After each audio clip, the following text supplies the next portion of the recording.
피상속인이 사망하게 되면 당연상속이 일어나고 그에 따라 피상속인이 남긴 상속재산을 나누게 됩니다. 상속재산 분할에 관한 협의는 공동상속인들 전원의 동의로 이루어지는데요. 그 방식 및 내용은 별도로 정해진 게 없기 때문에 서로의 협의하에 진행하시면 됩니다. 즉 상속재산 중 일부는 누가 가져가고 일부는 다른 사람이 가져가는 방식으로도 가능하고요. 또는 똑같은 지분으로 나누는 것도 가능합니다. 그리고 기여분을 인정해서 상속재산을 더 나눠주는 것도 가능하고요. 이와 같이 협의를 통한 상속재산 분할은 어떤 형태로든 분할을 할 수가 있습니다.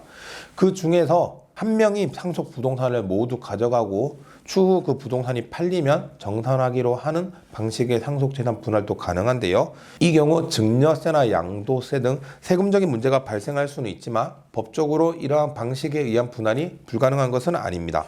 다만 이와 같이 그 부동산이 팔리면 정산을 하겠다는 합의를 하는 경우에는 그 시기를 정하기가 어렵기 때문에 언제 어떻게 얼마에 팔릴지 알 수 없어 시기를 특정하지 않고 단지 매각되면 팔리면 나누어 주겠다고 이렇게 합의를 하시는 경우가 많은데요. 그러다 보니 돈을 받아야 되는 입장에서는 빨리 부동산을 팔라고 요청을 하게 되고요. 또 돈을 주는 입장에서는 최대한 늦게 아니면은 가장 좋은 가격에 팔고 싶어 하기 때문에 이를 기다리라고만 하면서 서로 간의 갈등이 발생하는 경우가 많습니다.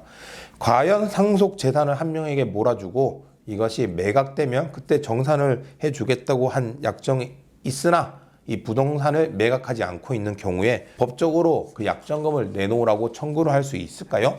이에 관한 유사한 사례가 있는데요. 서울중앙지방법원 판결입니다. 제목이 상속지분 약정금 청구인데요. 사실관계는 다음과 같습니다. 피상속인은 어머니셨고요. 상속인으로는 자녀 7명이 있었습니다.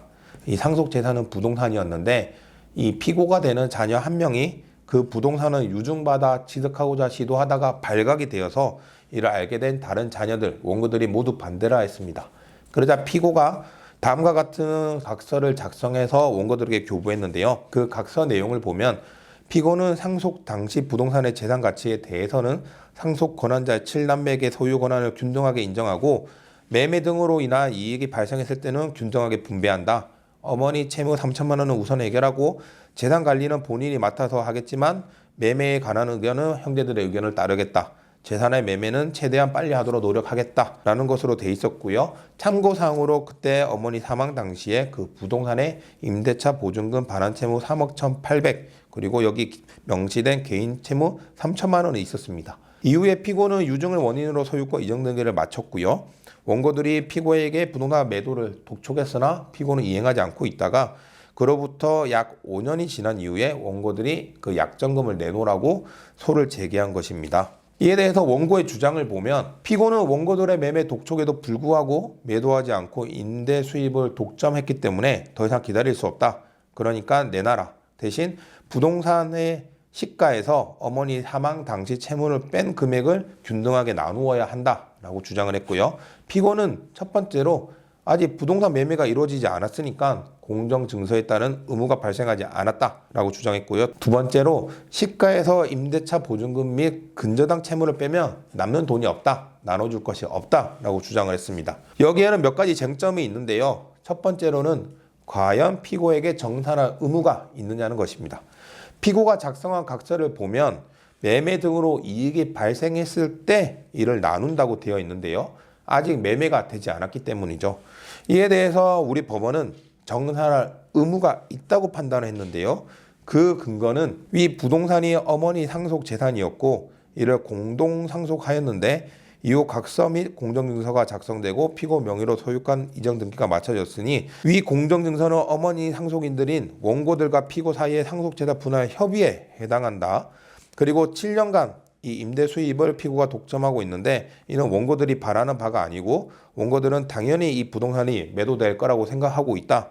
피고가 부동산의 단독 소유자에서 피고의 협조나 노력 없이는 원고들이 이를 타인에게 매도하는 것이 현실적으로 불가능하다 등의 이유로 피고는 공정증서에 따라 약정한 금원을 원고들에게 지급할 의무가 있다고 판단을 했습니다. 즉 아직 매각되지 않았더라도 이거를 정산할 의무가 있다고 했는데요. 그렇다면 과연 얼마를 정산해야 하느냐, 이것이 두 번째 쟁점이었는데요. 이에 대해서 법원은 적극 재산, 즉 부동산의 경우에는 이 변론 종결 시의 시가를 기준으로 하였고요.